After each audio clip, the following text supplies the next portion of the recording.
I grew up and live in Prince Edward Island. In talking to some younger members of the island's gay community, I came to realize that our social history is disappearing. Our legal battles are there, you can Google them, but what about how we built community? We don't have an oral history, and that's why we've created this archive, to give an overview of gay life on PEI pre-internet. In doing research, we found we could really only go back as far as the 1970s, and that's why it's mostly gay and lesbian islanders we'll be talking about. As was true of the era, that was our understanding of the breadth of our community at that time. It should be noted, though, that island artist Erica Rutherford was a trailblazer for transgender people both here and elsewhere. And in reaching out to the island's indigenous community, PEI's first people, the Mi'kmaq, we came to understand that truly theirs was not our story to tell. Our hope with this archive, then, is that we're adding our voices to what has for too long been considered Prince Edward Island's only history.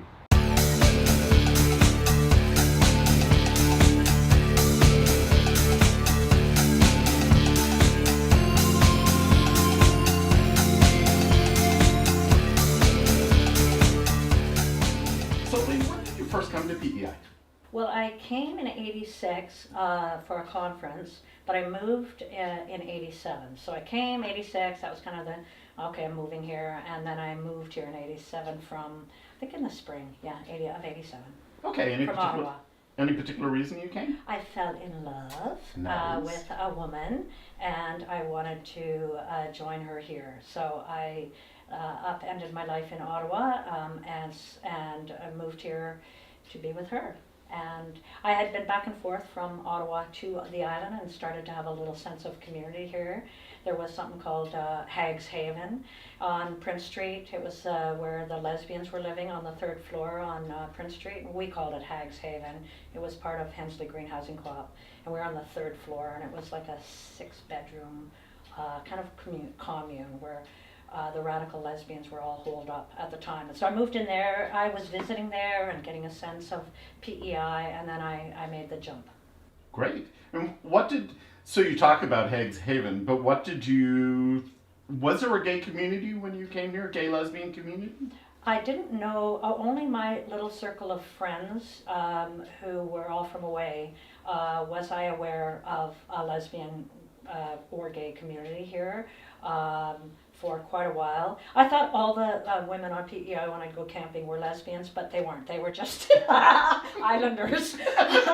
They all looked a little, less citified than I was used to, so they all were wearing kind of like lumberjacky stuff. So I thought that everyone was lesbian on PEI when I first arrived. I was wrong. Jan said, no, they're not. But anyway, so no, I really only had a small select group of friends who then slowly introduced me to a lot of closeted lesbians that I started to get to know. And then through the phone line that we established early on when I got here, I started to meet other closeted lesbians through the phone line. So was that the first thing that you recall being involved in that was sort of specifically lesbian on PEI?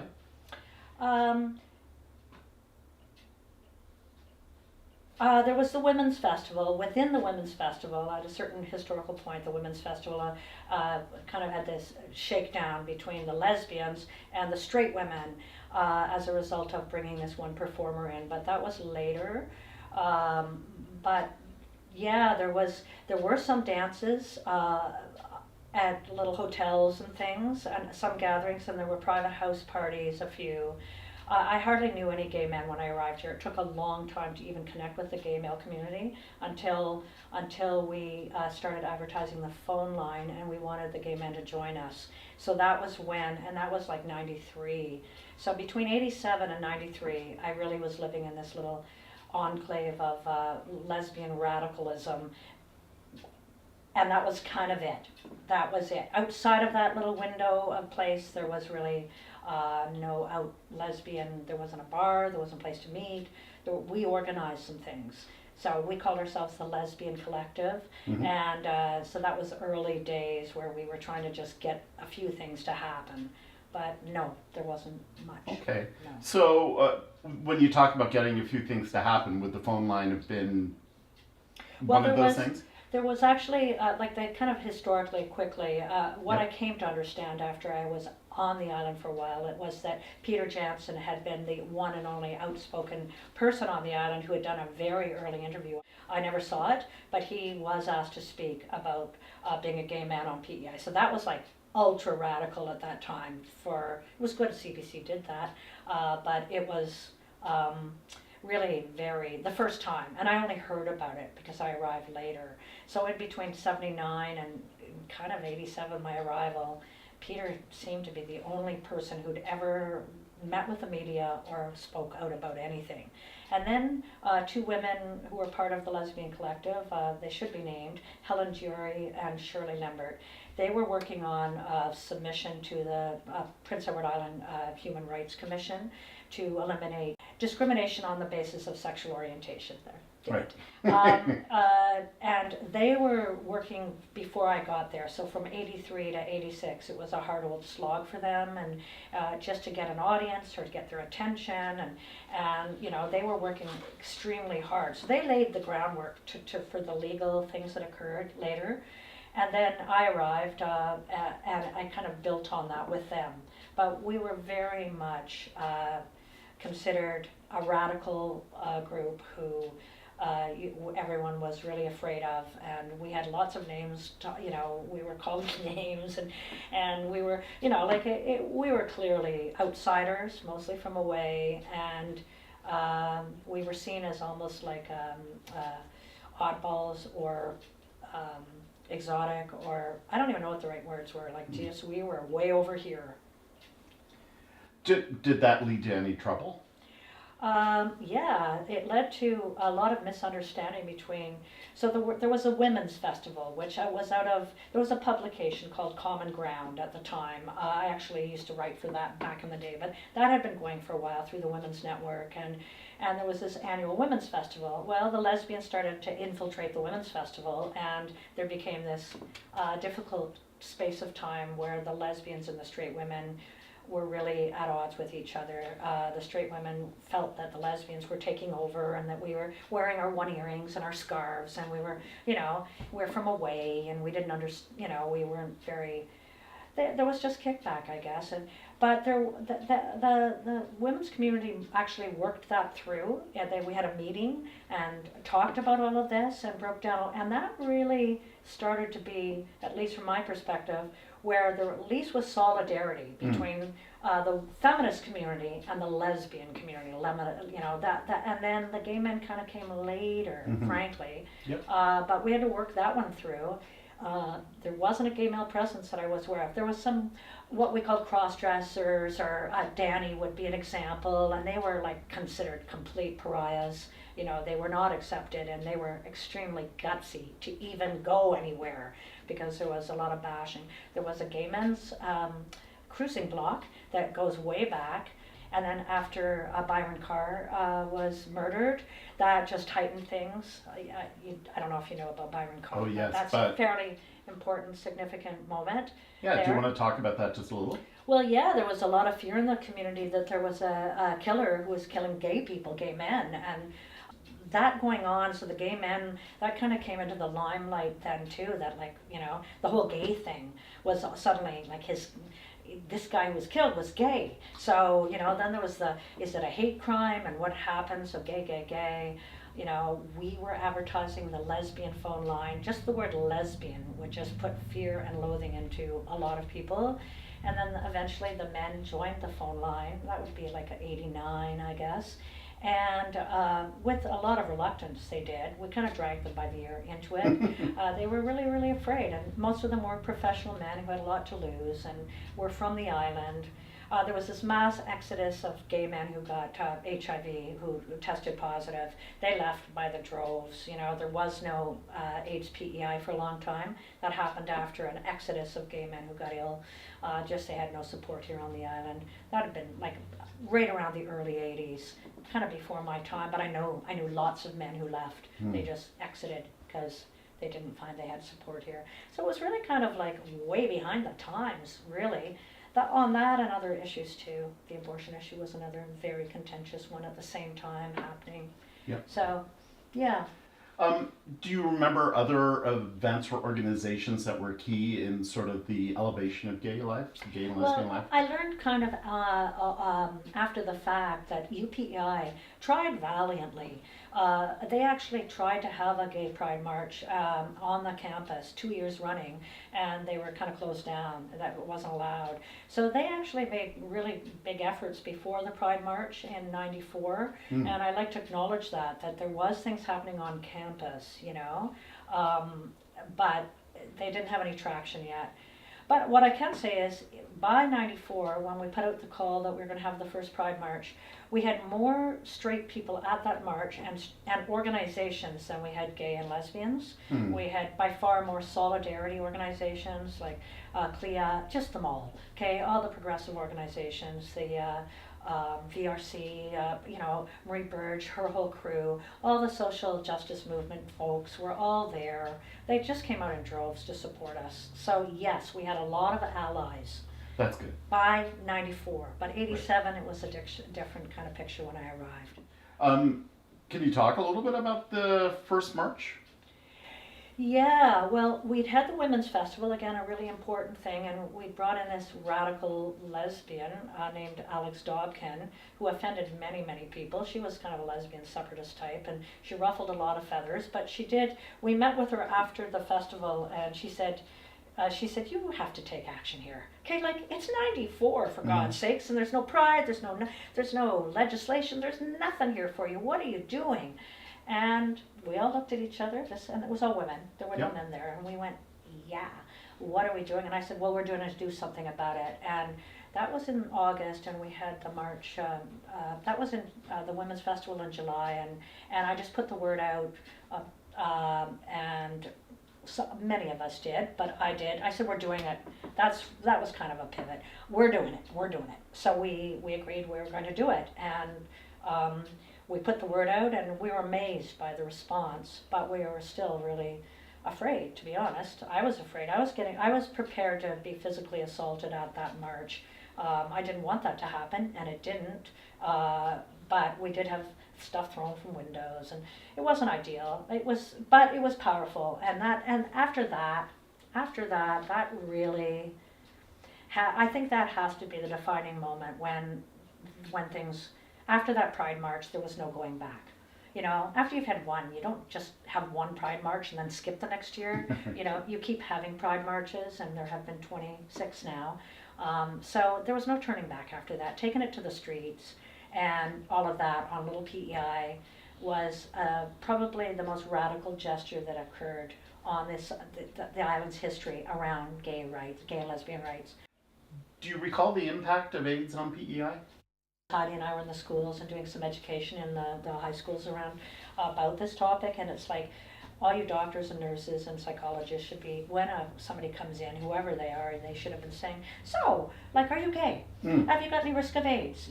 So it's just completely normalized, as opposed to not asking the questions, which then forces the person to either hide or to be really embarrassed. And so that wasn't kind of happening, and we were trying to do public education about that here. All of that was happening already where I came from. Like, all of these conversations were occurring, so it was like kind of stepping back into a bit of a time lapse here on PEI, like definitely behind the times at that point. And the only province that didn't have access to abortion either. So those two things were kind of hand in hand, Well, and you talked about sort of understanding born and bred islanders better now than you did when you lived here. Can you talk a little bit about that in terms of the gay community? I think I was kind of I'll describe myself honestly as somebody who was a little intellectually precocious and hadn't really caught up possibly my emotional intelligence or maturity. At that point, I was young, and I thought I was a pretty hot shit. So I was kind of humbled in my life over some things on a personal level, which I'm so happy about because it's brought the kind of heart and head together for me. and has brought me true compassion for people. At the time, I was like, Jesus, you know, you're in the closet, get over it, you know, start being brave and suck it up. And, you know, I had a kind of a disdain for people who weren't out. I didn't out people. Mhm. I didn't practice that. I felt that was kind of reprehensible, but I did, like, come on out of the closet, for, you know, like, we're doing all the heavy lifting. Come on, you gay men. Do you really need the voice altering machine, you know, to be safe? Like, at this point, us lesbians are like, we're taking the fire, come on. So I kind of had that arrogance. I think it was needed, but it's been tempered by time now to say, you know, people were at where they were at, and, you know, their fear was really real, and the consequences were real, you know. So I forgive myself for some of the arrogance I had at that time, but I also know that maybe it couldn't have been another way. And we all were a little bit like that. We were the outsiders coming in, and that ruffled a lot of Islanders' feathers, like, you know, you didn't grow up here, you don't know. It was true. It was actually quite true. But in the end, so I'm not going to apologize too much about that. Just more understanding of myself as a person who can now look back and see just how terrifying it must have been for so many. I didn't feel terrified except that I was going to get bashed, and I'd been bashed before as a lesbian, like elsewhere. I've had some gay, but you know, I've been subject to some physical stuff as a result of just being an out lesbian. So other than that fear of actually getting smashed or hurt, the psychological fear that most island lesbian gay men were carrying was huge and debilitating for many. And so it was a real drinking culture, because that's how you get over that. If you're, you know, very suppressed sexual, like there was a gay men's cruising block. I knew about it. I didn't go there, but it had been there for like probably 30 or 40 years. You know, like goes way back, that cruising block, Yeah. so because you just couldn't, it wasn't safe to meet anywhere and meet somebody. So just have a fuller, more mature kind of look at things. Yeah. And you mentioned ragweed. So can you tell us what that was and talk a little bit about that? Yeah, so I came in '87. The Montage Theater on Water Street had 3 stories. You know, it has a lot of history, that building, been floated down the Hillsborough River. Ragweed Press was on the bottom floor. The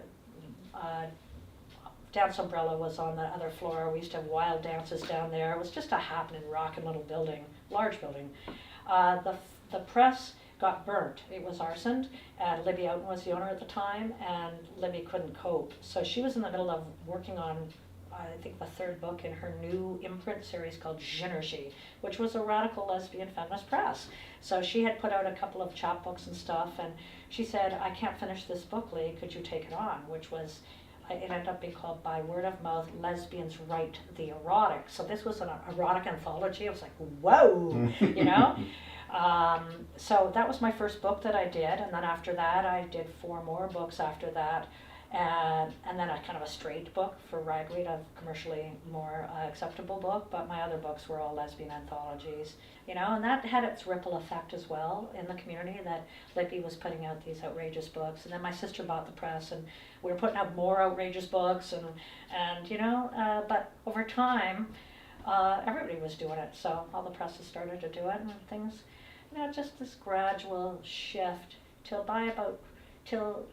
around 2000, I felt like, oh, okay, you know, 8 years of pride marches, things are shifted, things are cool, there's stuff happening, there was AIDS PEI was formed, all these organizations, up at the university, there was, you know, an office, there was just many, many things until it quickly became almost normalized, you know, like by now, when I came for the Pride March last year, it was like, whoa, everything's so super groovy here now, you know, fairly radical thing. Although I did speak to that at the Pride March, and if you want that footage, I have it of me. Sure. Joanne McNary caught my little speech. I don't know if you were there, but I had some things to say about that. Would you like to say I something? basically just said that everything looks cool and everything's great, and I've talked to people and Pride, you know, and we've got this amazing Pride March and all the straight communities supporting us, and it's like super cool and everybody's celebrating. But up in like Alberton and up in some other parts of the island, I've heard different stories, And my other point was that human rights are never to be taken for granted. They can be taken from you in an instant, and they can be eroded very quickly, as we've seen. So never take your human rights for granted, and keep fighting. And we're still not there. So it looks all good, as I think what I said, but it's not all good elsewhere, you know. And I still know people who are coming out in their families, and it's still as hard as it was 25 years ago for many islanders and other people. So yes, we've come a long ways, but it's still not super cool, especially in little enclaves or more rural areas of Nova Scotia, PEI, New Brunswick, elsewhere. And just look around the world. People are still getting stoned to death, and I have friends in Mexico right now, or Guatemala, and they're fearful for their lives to speak out there as gay and lesbians or transgender people. So yeah, it's just not over. The battle's not been completely won, but definitely incredible amounts of progress. Look at, you're married, Dave. Like, wow. Yeah. Like, you know, that was unheard of. It was unthinkable. Unthinkable. It really was. So, I mean, the little CBC clip, I said that we want, you know, after we don't, or you're not stoning us to death anymore and pelting us and stuff, we want like equal rights under the law as well. Imagine, you know, we might even want to get married, or we want more than just not being afraid and being able to hold hands with our partners, or going places freely, or, you know. Yes, so much progress. I'm so thrilled and to know that there was seeds planted before me, just so we're absolutely clear, way before me. Well, let me ask you this. Is there anything you personally would like to say to add to this archive, or anything that you'd like to mention that you think is important we haven't covered?